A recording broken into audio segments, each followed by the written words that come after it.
Hello YouTube, I'm back again for the second part of my CD collection video series. In this video we will be finishing up the A's and moving on to the beginning of the B's.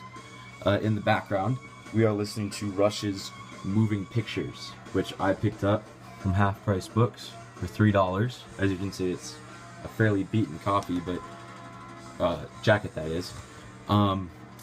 But the A-side of this album is quintessential Rush. Tom Sawyer, Red Barchetta, YYZ, and Limelight. This is a very, very good album, and if you haven't heard it or Rush, I highly recommend you start here. Very good progressive rock from Canada. Anyway, we're going to start off with some thrash metal with Anthrax's Spreading the Disease. This album was released in 1985. So it's 30 years old this year. Here's the inside. You can see we got our reflective disc and our little booklet here. Very cool.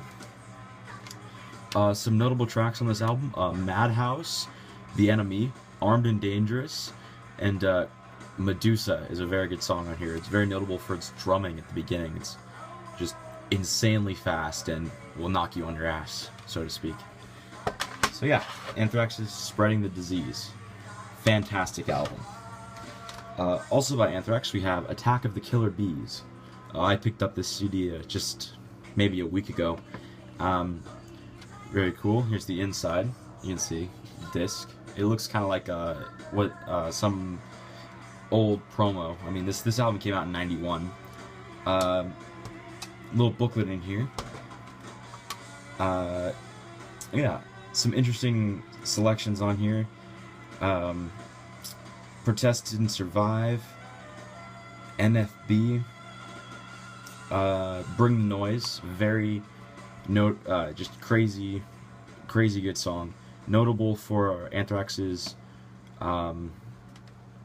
what's the word I'm trying to say? Collaboration with a hip hop group of the time. So just completely knocking down barriers between music genres and bringing music lovers together. It's just a killer song. Definitely the one to check out on here for sure. It's also on Megaforce. Same with the first one. Something that's interesting. You can pause the video now and read this, but this is the paragraph that's on the inside of the booklet here. It's really funny and very self-aware of the band and the love that the band received during the 80s and early 90s. And I don't know, I just thought it was a good read. Definitely one to pause and take a minute just to read. It's very cool. So yeah, Attack of the Killer Bees. Next we're going to move on to some death metal. Here we got Arch Enemy with Deadeye's See No Future EP. This it can hardly be called an EP because it's got 8 tracks on it. You know, I've got albums with less songs.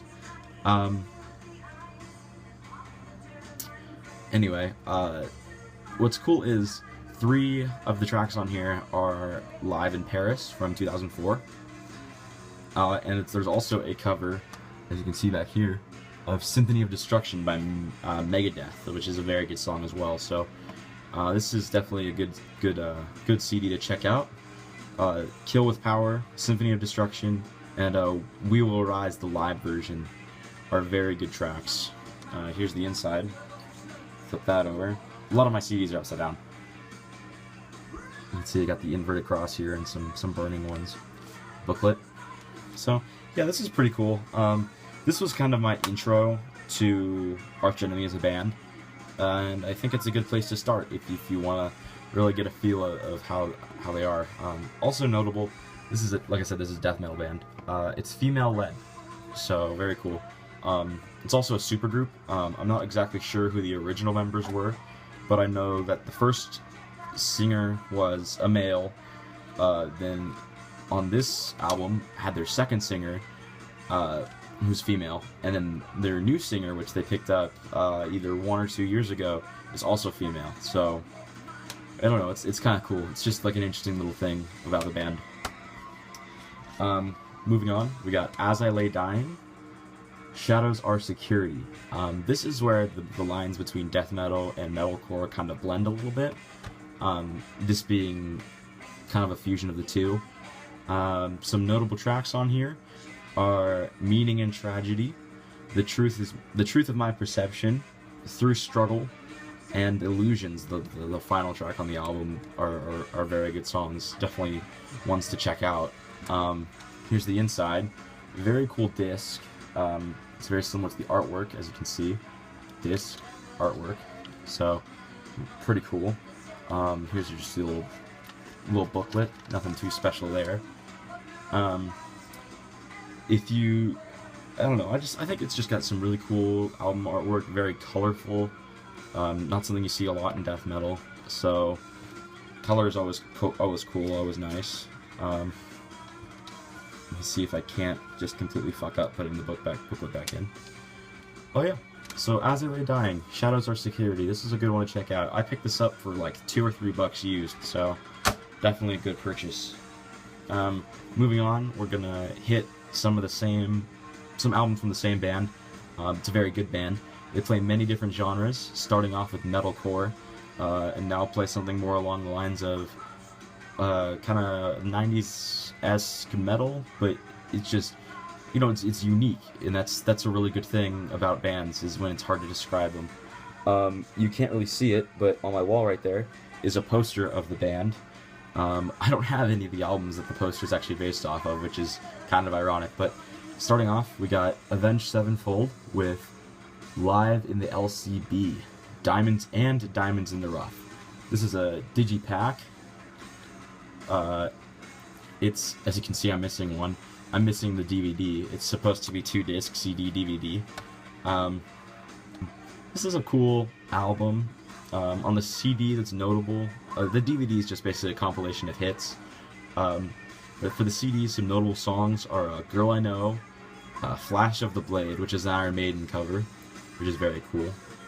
Walk, which is a Pantera cover.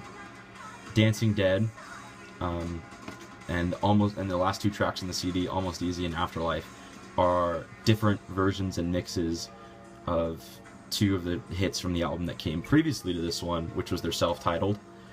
Something that's kind of cool that I really like is, if I just pop this disc out here for a second, I can show you, just put that right there, is since it's double digipack, it's got this pretty sweet inner album artwork of the Death Bat, which is iconic to the band, which I think is just pretty flippin' cool. So yeah, that's the inside there. So yeah, Diamonds in the Rough, pretty fantastic album by this band. You know, what I think is also cool is, with this album artwork specifically, if you look at each of the band members, like, you can pretty much tell who they are.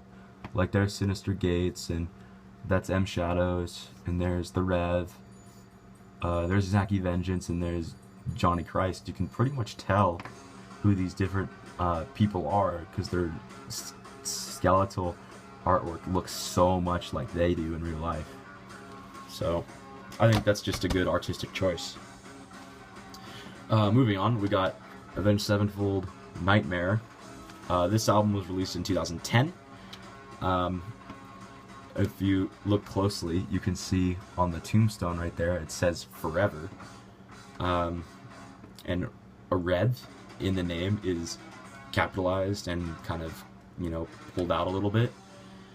Before I get into that meaning, notable tracks. This is just such a fantastic album. I mean, the whole album's great. You can see in there.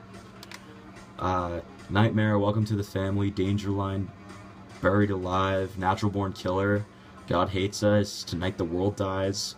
I actually have a Avenged Sevenfold t-shirt. See, I'm wearing AC/DC. This is actually from the last video, if you look. It's my Ballbreaker t-shirt.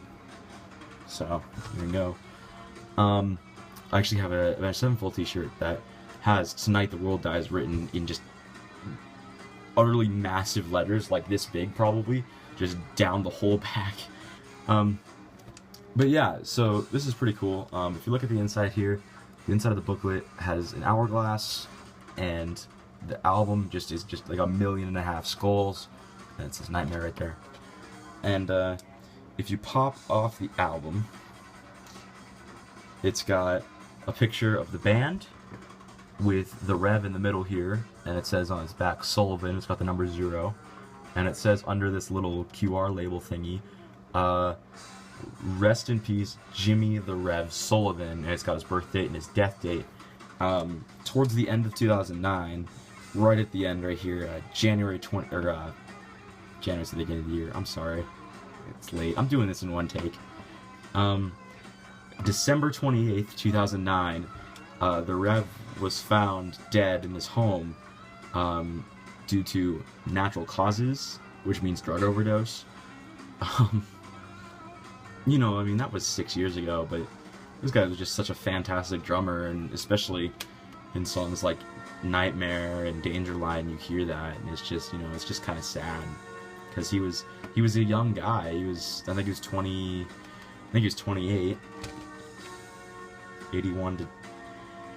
81 to 09,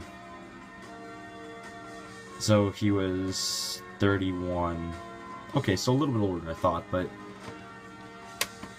so, I mean, still, this dude was just a gift. He was so good. No, he was 28, my math was off. It's just sad. It's just tragic when anybody in music dies. Like when Wayne Static died, you know, like last year. That was just, or at the beginning of this year. I don't quite remember. It's just kind of a big deal. And it really hits the fans hard. I used to be just a die-hard Avenged Sevenfold fan. And when I heard that, I don't know.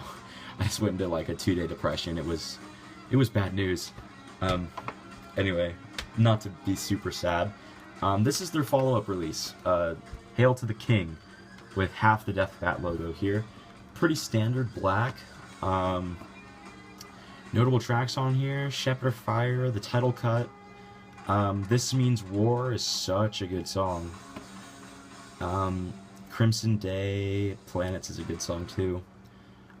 Here's the back, and kind of a Pantera-esque pose, very old school metal and hard rock.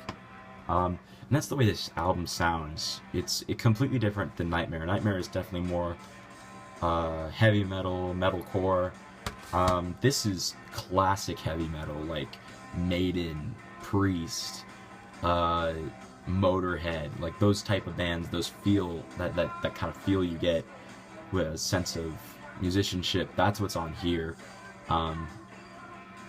If you Hail to the King, the lead guitar part is just mind blowing. You actually feel like the guy's hand is gonna break, and it's, you know, it's a decently long song. It's like, I think it's in the 5 minutes.